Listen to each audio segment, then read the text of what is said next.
नमस्कार, doctor Monika Agarwal from yoga health care centre. आज हम बात करेंगे प्रेगनेंसी के सेकेंड ट्राइमेस्टर में। जो प्रेगनेंसी का सेकेंड ट्राइमेस्टर होता है, जैसे आपका 4th मंथ से लेकर 6th मंथ तक, तो वो हमारा बीच का टाइम होता है।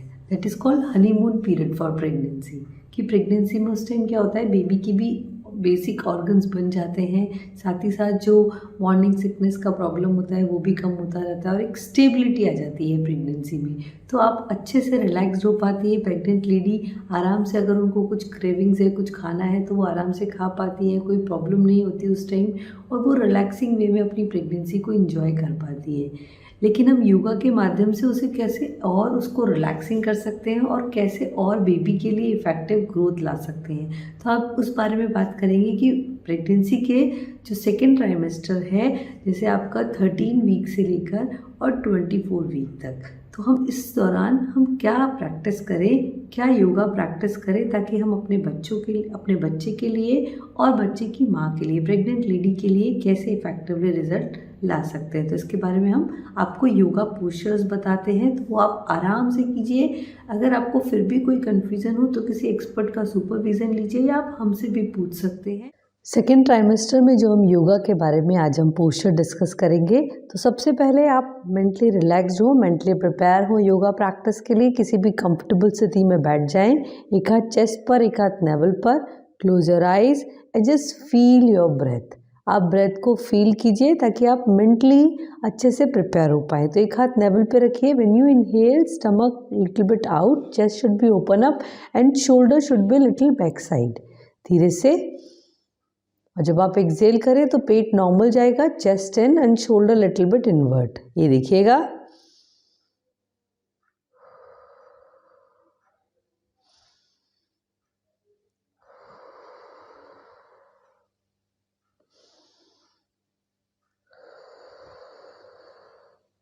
इस प्रकार 5 से 7 प्रैक्टिस करने के बाद आप कुछ उच्चारण करें, जो भी आप करना चाहें, ओमकार का उच्चारण, गायत्री मंत्र, या जो आपकी प्रार्थना हो, प्रेयर हो, स्पिरिचुअल प्रेयर, आप उसे प्रार्थना करें। उसके बाद धीरे से अब हम हैंड्स इन आउट ब्रीदिंग करेंगे। इनहेल करते हुए हाथों को धीरे से खोलिए, open your hands and exhale, palms together. से हम लंग्स को एक्सपेंड कर पा रहे हैं, क्योंकि धीरे धीरे जैसे जैसे बेबी ग्रोथ करेगा तो आपके लंग्स को, आपके हार्ट रीजन को, सबको कम स्पेस मिलेगा। तो हम उन्हें धीरे धीरे उनकी कैपेसिटी बढ़ा पाएँ ताकि वो कम स्पेस में भी अच्छे से बॉडी को सपोर्ट कर पाएँ। तो इनहेल करते हुए हाथों को खोलिए, एक्सेल करते हुए धीरे धीरे वापस। तो जो भी आपकी बहुत एंग्जाइटी है, कुछ स्ट्रेस है, वो इस प्रैक्टिस से बहुत अच्छे से रिलीज़ होगा। अब हम एक और ब्रीदिंग प्रैक्टिस करेंगे, ताड़ासन ब्रीदिंग। तो इस तरीके से आप इसे बैठकर भी कर सकते हैं और खड़े होकर भी कर सकते हैं। मैं आपको बैठकर, खड़े होकर दोनों तरीके से बताती हूँ। इस तरीके से हाथों को सामने से पूरा ऊपर स्ट्रेच करना है, इस तरीके से इनहेल करते हुए ऊपर और एक्सेल करते हुए फिर धीरे से नीचे, इसी प्रकार। फिर इनहेल करते हुए धीरे से ऊपर, पूरा दिख से दिख, वेरी गुड, और एक्सेल करते हुए धीरे से नीचे। आप इसमें होल्ड भी कर सकते हैं अगर आपको कोई भी प्रॉब्लम नहीं है ब्रीथ करने में, तो आप ब्रीथ को नहीं, आपको पोस्चर को होल्ड करना है। तो breath should be normal and posture को होल्ड कीजिए। इस तरीके से उठाएं, होल्ड करके रखिए। जैसे 5 काउंट तक होल्ड किया आपने और फिर एक्सेल करते हुए आप उसे नीचे ले आए। अब हम अपनी बॉडी को और अच्छे से स्ट्रेचिंग करने के लिए, फ्लेक्सिबल करने के लिए, इसी में ही हम दाएं बाएं तिर्यक ताड़ासन करेंगे। ये इस तरीके से आप बैठे बैठे भी कर सकते हैं। अगर आपको दिक्कत है खड़े होने में, बैलेंस बनाने में, तो अपने बेड पर बैठे बैठे भी कर सकते हैं, चेयर पर बैठे हुए कर सकते हैं, और खड़े हुए करें तो दैट इज़ सो गुड। धीरे से इस तरीके से वापस आ जाएं, हाथ नीचे और relax. The next exercise for twisting. इस तरीके से हाथ सामने, exhale sidewards, inhale in the middle, exhale sidewards, inhale in the middle. बिल्कुल धीरे धीरे, और कोशिश कीजिए कि आप मुंह से एक्सेल करें, नाक से इनहेल करें। बिल्कुल धीरे धीरे, वेरी गुड, शाबाश, बहुत बढ़िया। Exhale sidewards, inhale in the middle, फिर धीरे से बीच में आए। This is the best period of your pregnancy. तो इसे एंजॉय करें ताकि बेबी की ग्रोथ भी अच्छे से हो। आप अच्छे से खाइए, पीजिए, अपने मूवमेंट लीजिए और बहुत अच्छे से इस प्रेगनेंसी को योगा के साथ एंजॉय कीजिए। अब हम जो प्रैक्टिस करेंगे उसमें ट्विस्टिंग के बाद, जैसे इस तरीके से आप हाँ, ये देखिए इस तरीके से आपने पैरों में गैप किया और चक्की संचालन। लेकिन चक्की संचालन में आपको पीछे जाना है, अभी आगे इतना ज़्यादा नहीं झुकना है। तो पैरों में पूरा गैप किया, फिंगर इंटरलॉक की, एक्सेल करते हुए आगे, इनहेल करते हुए पीछे, फिर एक्सेल करते हुए आगे, इनहेल करते हुए पूरा। वेरी गुड, शाबाश।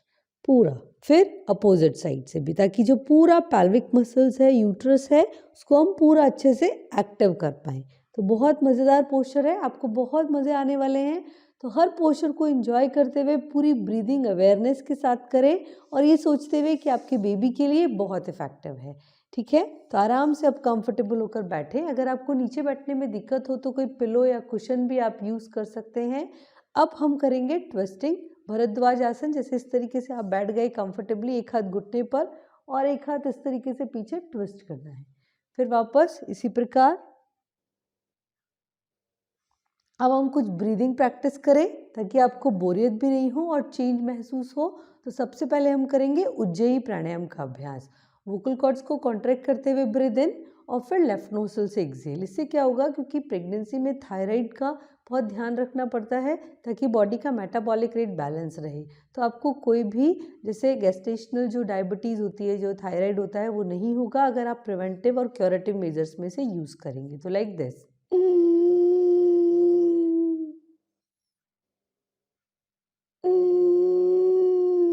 गले से श्वास भरिए और लेफ्ट नोस्ट्रिल से एक्सेल।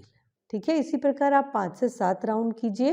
उसके बाद the next practice is Sheetkari प्राणायाम। तो इसमें क्या करना है, टंग को दोनों टीथ के बीच में लेना है और टंग के थ्रू ब्रीद इन और लेफ्ट नोस्ट्रिल से एक्सेल लाइक दिस।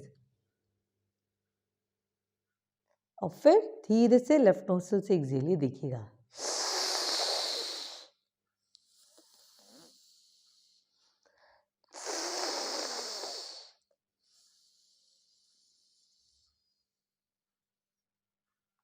सभी प्रैक्टिस से यू फील मोर काम एंड रिलैक्स्ड। तो ऑटोमेटिकली जो बहुत ज़्यादा पैल्पिटेशंस है, घबराहट है, या कई बार गैस्ट्रिक प्रॉब्लम के कारण, प्रेगनेंसी सिम्टम्स के कारण, स्ट्रेस के कारण हम बहुत ज़्यादा घबरा जाते हैं, तो ऐसा इन प्रैक्टिस के साथ आप उसे कंट्रोल कर पाएंगे। अब हम करेंगे अनुलोम विलोम प्राणायाम। तो हर नोस्ट्रिल से एक्सेल करना है, फिर इनहेल, फिर दूसरी नोस्ट्रिल से भी एक्सेल, फिर इनहेल। ब्रीथ को अभी होल्ड नहीं करना है, धीरे धीरे आप प्रैक्टिस कीजिए। अगर आप पहले से योगा प्रैक्टिस करते हुए आ रहे हैं तो आप ब्रीथ को होल्ड कर सकते हैं, वो भी एक्सपर्ट सुपरविजन में। अदरवाइज अभी ब्रीथ को आप होल्ड नहीं कीजिए। हर नोस्ट्रिल से पहले एक्सेल, फिर इनहेल, फिर दूसरी नोस्ट्रिल से भी एक्सेल और फिर इनहेल। इसी प्रकार 20 से 25 राउंड इसे अभ्यास करें तो आप बहुत अच्छे से रिलैक्स और काम फील कर पाएंगे। The next practice is bhramari pranayama. Brain cells को एक्टिव रखने के लिए, साथ ही साथ बेबी के ब्रेन की ग्रोथ भी और पॉजिटिव करने के लिए। तो हाथों से कानों को बंद कीजिए और चैंट मकारा।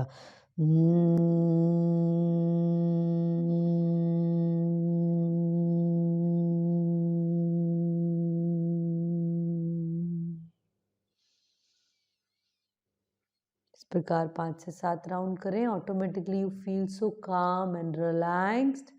अब इसके बाद हम कुछ और लाइट प्रैक्टिस करते हैं। जैसे हम कैट पोज करते हैं, तो उस पर कैट पोज में आप आकर धीरे से इस तरीके से कैट पोज में आए और धीरे से हाथ को ऊपर उठाएं, इनहेल करते हुए ऊपर, एक्सेल करते हुए नीचे, ताकि लंग्स को हम पूरा अच्छे से एक्सपेंशन दे पाएँ, अपनी बॉडी को और फ्लेक्सिबल बना पाएँ। सो इनहेल करते हुए ऊपर, एक्सेल करते हुए नीचे, धीरे धीरे। और फिर इसी प्रकार पैर के साथ इनहेल करते हुए पैर को सीधा कीजिए, एक्सेल करते हुए नीचे, फिर इनहेल करते हुए पैर को सीधा कीजिए, एक्सेल करते हुए नीचे। बिल्कुल धीरे धीरे बैलेंस बना के रखिए। आपको नहीं कॉन्फिडेंस आए तो कोई बात नहीं, थोड़ी देर के लिए रिलैक्स कर सकते हैं आप। इस तरीके से ये ऑटोमेटिकली आपके शोल्डर्स के लिए, आपके लेग्स के लिए, आपके एब्डोमिनल और बैक मसल्स को फ्लेक्सिबल करने के लिए बहुत इफ़ेक्टिव है। अब जैसे आप लेट कर अभ्यास करेंगे तो उसमें हम कुछ आपको वो प्रैक्टिस भी बताते हैं। जैसे आप इस प्रकार लेट जाएं, बिल्कुल कंफर्टेबल होकर लेटें, एंड नाउ पैरों के बीच में आप थोड़ा सा गैप रखिए और फिर इनहेल करते हुए पूरा ऊपर उठाएं और एक्सेल करते हुए नीचे, ताकि आपकी बैक मसल्स भी बहुत अच्छे से रिलैक्स हो पाए। अब आपको लग रहा है कि मेरे पैरों में कुछ स्वेलिंग वगैरह आ रही है, तो क्या कीजिए, पैरों को थोड़ा सा एलिवेटेड करके रखिए, थोड़ा सा ऊपर करके, और फिर आप शवासन में रेस्ट कर सकते हैं। जैसे मेरे पास में यहाँ सोफ़ा है, तो मैं सोफ़े पर इस तरीके से पैर करके और फिर आप शवासन में रिलैक्स करिए, तो ऑटोमेटिकली आपके पैरों में स्वेलिंग का और वो दिक्कत नहीं रहेगा और आप अच्छे से पूरी तरह से रिलैक्स कर पाएंगे। अब जो हम प्रैक्टिस करेंगे, प्राणायाम के बाद, शवासन के बाद आप कुछ मंत्रोच्चारण कीजिए, या जो भी चैंटिंग आपके जैसे सोसाइटी में अलाउ है, या जो भी आप करना चाहें, किसी भी तरीके की मंत्र, या आप जैसे कोई बेबी स्टोरी भी पढ़ सकते हैं, या बेबीज़ के सॉन्ग्स जो पॉजिटिव होते हैं वो आप उसे रिसाइट कीजिए। तो उससे क्या होगा, आप एक तो मेंटली रिलैक्स्ड होंगे, अपने बेबी से कनेक्ट कर पाएंगे, साथ ही साथ जो आपकी एनर्जी है वो भी ऑटोमेटिकली पॉजिटिव हो जाएगी। तो ये बहुत छोटे छोटे से इजी टिप्स हैं, आप इन्हें प्रैक्टिस करें और कोशिश कीजिए जो अपना मील है वो छोटी कम क्वांटिटी में स्मॉल मील्स लें। जैसे आप हर 2-3 घंटे के गैप में स्मॉल मील्स लीजिए, कोशिश कीजिए फ्राइड फूड नहीं हो और बाहर का अनहाइजीनिक फूड ना लें, क्योंकि इस दौरान इन्फेक्शन होने का डर भी बहुत सारे रहते हैं। तो एक हाइजीनिक फूड लें, घर का बना हुआ फ्रेशली कुक्ड हो और छोटे छोटे मील्स मिले, तो आप इस प्रेगनेंसी के बेस्ट पीरियड को और बेस्ट बना सकते हैं और इन्जॉयबल बना सकते हैं। फिर भी आपको कोई भी कन्फ्यूज़न हो, आप हमसे कनेक्ट कर सकते हैं। Thank you.